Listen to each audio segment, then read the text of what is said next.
Thanks, Chief, for thanking everybody I wanted to thank. Now I got to figure out what to talk about.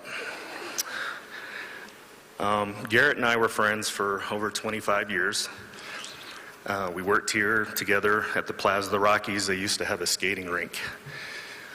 It's gone now, but I have fond memories of those days. I was a security guard, and that's how our friendship began. He's a great guy, a wonderful man. Our lives came in, we crossed paths here and there, family things, careers, whatever. So we would kind of come in and out of each other's lives. But it was the strangest thing how our lives crossed. And today I'd like to celebrate the memory of Garrett with all of you.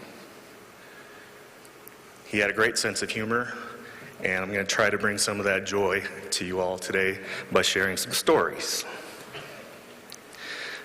Not only were we friends, we also played music together. I played the drums, he played the guitar. He liked this band called Dream Theater, and they just play this crazy music, like all kinds of notes, just and I'm playing the drums, and I'm like, I can't play that because I'm not that good. And I said, Garrett, can we please play like Jesse's Girl or something like that? And what the funny thing is, he couldn't go dun dun dun dun dun dun dun dun. He couldn't do that. It had to be. So, anyways, we didn't work out as a band.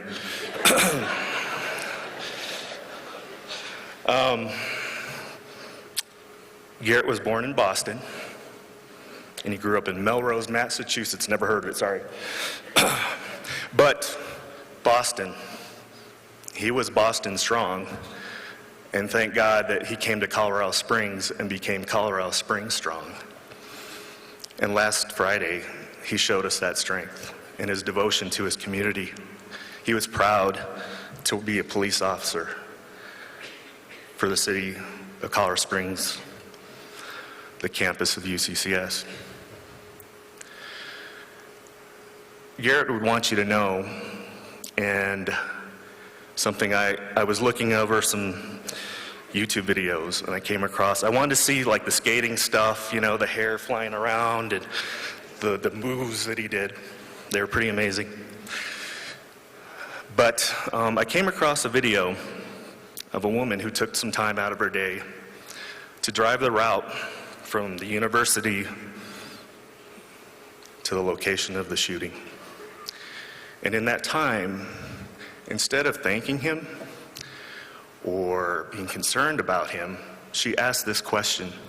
She said, why would the city of Colorado Springs police send an untrained campus security guard to handle the situation? Garrett would want you to know that he was a police officer, and he was proud to wear the badge and put on that gun every day he came to work. And he served, and he wanted to protect, and that's what he did. Where he ended up that day probably isn't some place that he ever would have imagined, but he did his best, and he gave his all. And not just for a company, but for the people that were there. If you see a video of him making his approach to that scene, he looks over and he sees a fellow Colorado Springs officer who's down and yelling for help. He looks over and he knows his duty is to protect the people who are still in that building and the other people who are defenseless around him. And he made his way to that building. I don't know what happened. I can't tell you what happened. I've seen where he laid. But I know he gave it his best, just like every one of you who wear that badge and carry that gun. We know that the country doesn't appreciate it as much anymore. At least that's what the narrative that's being told is trying to get everybody to be convinced of. But we know better. We know how honorable we are. We know why we do this. It's not for the little paycheck. It's not because of the cool car and the blue and red lights and driving fast, even though it is kind of cool. That's not why we do it. It's because we want to make sure that you are safe, that you get to go home, that your kids are safe, that where you live is safe.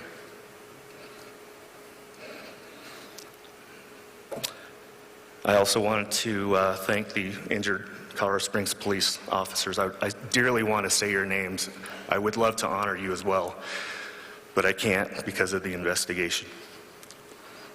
I also want to honor the deputy sheriff who checked on Garrett and also got shot in the process. We'll never forget you as a department. Garrett's getting a considerable amount of attention.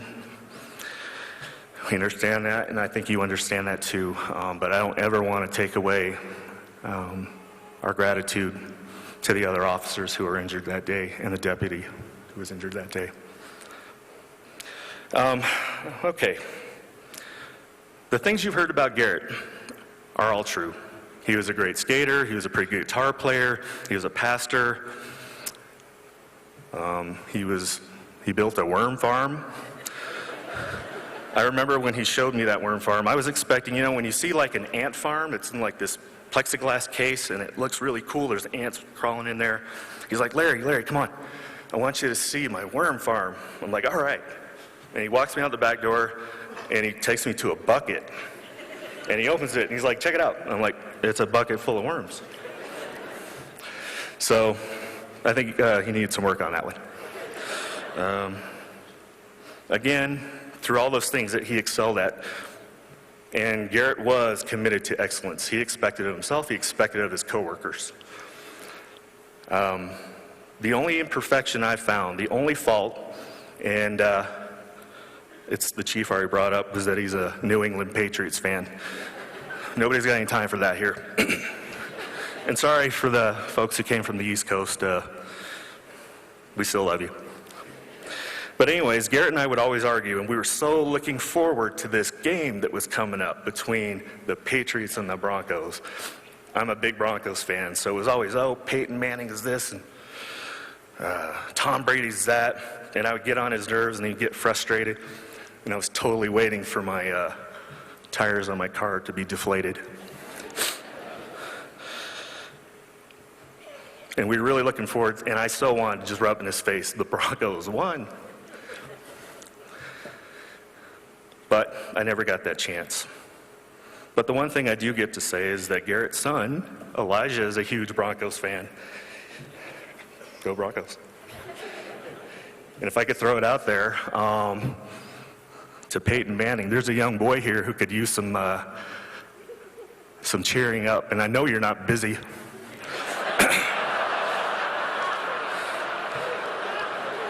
So, anyways, and Tom, if you want to come, sure. Bring that turkey costume that you're dancing around in. That'd be awesome. So, anyways, moving on.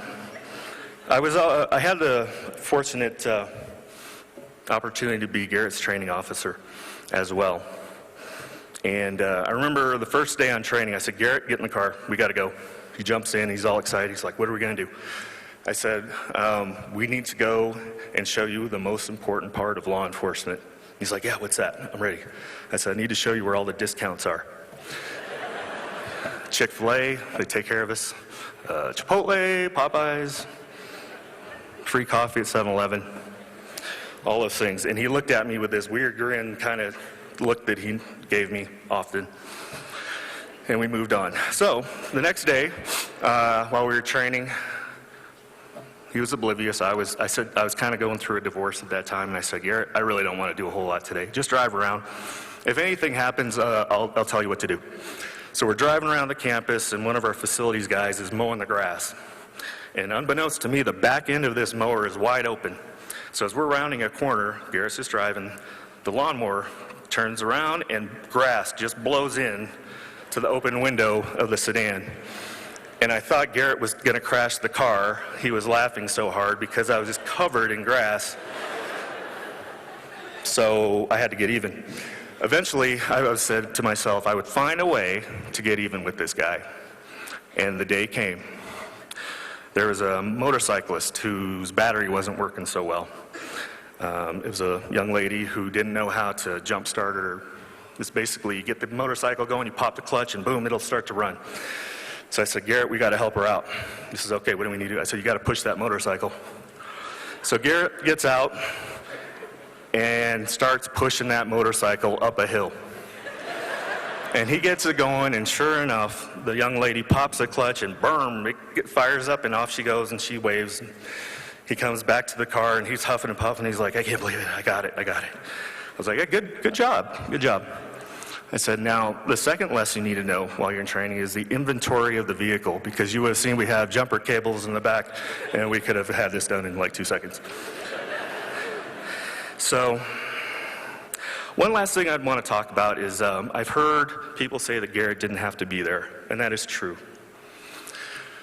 But Garrett took an oath. He swore to serve and protect, and he swore to protect life.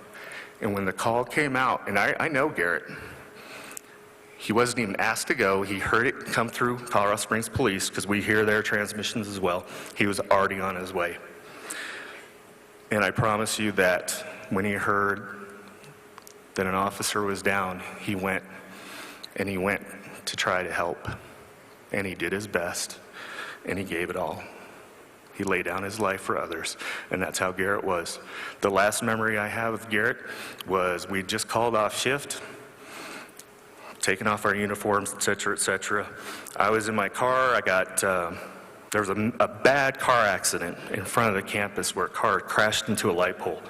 The engine ended up into the lap of the driver. And on the way, I was driving out, I see Garrett in the back of the car, even though he was off duty. And Rachel, I hope you didn't buy that coat, the brown coat that he always wore. It was an ugly coat. But anyways, that's how I knew it was him. And I just remember driving by, and I said, Garrett, sometimes you got to take a break. But he was that kind of guy, and the rest of our country gets to see that, see who he was. And that's what he wanted. He wanted everyone to know who he was and that he made a difference. And that's how I want you to know about Garrett. I want you to know that he was an honorable man. He loved his family, he loved his community, and he loved his God. And there's 2 dates in our lives, all of us, not just the police officers. That's the date you were born, and his was November 16th, 1971. And that final day when you leave us. That's a day we don't know. But there was someone who did know, and that was God. God knows. God knew the date. And I don't imagine Garrett coming up that escalator, or however you get to heaven, and God sitting there saying, I don't know you. I'm pretty sure God said, welcome home, son. It's November 27th, 2015, the day I was expecting you. And Garrett, I will always love you. I always consider you my brother. And to Faith, Elijah, and Rachel, I would like you to look around. This is your new family. Trust me, this is your new family. Whether they're a deputy, an officer, a marshal, a trooper, an officer, they will be your family. Thank you.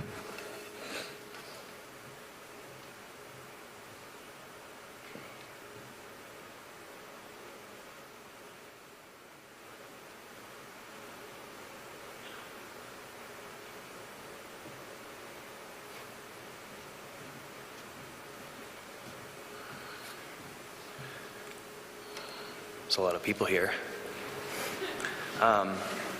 I could go on and on thanking so many people, and I just hope you guys know, that my uncle was, like you said, Larry, everything that people are saying, and I'm going to try to put this the best way I can, so I hope you guys can bear with me. This is by far probably the largest crowd I will ever speak in front of. So everybody hold your breath. No, I'm just kidding, please. All right. On November 27, 2015, the entire nation felt the loss my family had to bear. It was truly a Black Friday. As the beating heart of our great nation, I saw hundreds of thousands of people reaching out with kindness, love, and compassion that left me at a loss for words. People all across this country, this community, sending their condolences for a man that gave his life selflessly helping other people. I am honored to say I knew that man. He was my Uncle Garrett. So I know our family knows you were far from perfect. I think you tried really hard, but that's okay. You just thought that we were worth it. You know we love you, always have, and always will. You seem to need to always be right, with all of the answers, trying to show us who you were inside. I guess it was a gift. It is what it is. So you know, I figured it out. Why you always made me FaceTime so you could save your minutes. Like you were counting every dime. Okay, I think that I finally get it. I'm gonna clarify. So, here we go. So you preach sermons at church while playing the guitar, simultaneously farming Nanny and Dave's backyard. I'm pretty sure we thought you were a security guard. Don't even get me started on the skating like it's hard. I even think when I saw your nationals on the news, I was like, dude, you're such a tool. But I guess it isn't easy making Aladdin look so cool. I even heard you were playing softball in a league. What, are you still in a frat? Like in school? Not to mention all the history lessons like Dave on steroids. Yes, I know what Wish Hazel's for, Garrett. I get it. All that said, and then you go and find the time to be such an amazing husband, friend, and father. Sometimes I start to cry. My heart's so hurt. To top it off, you had to go, just so you know, die a national hero. With so many others just like you, now I have to say it's true. With this heavy heart, I am glad that they still mistake me for you. So here's the deal, Garrett. This is what I'm gonna do. I'm gonna change that Friday from black to blue.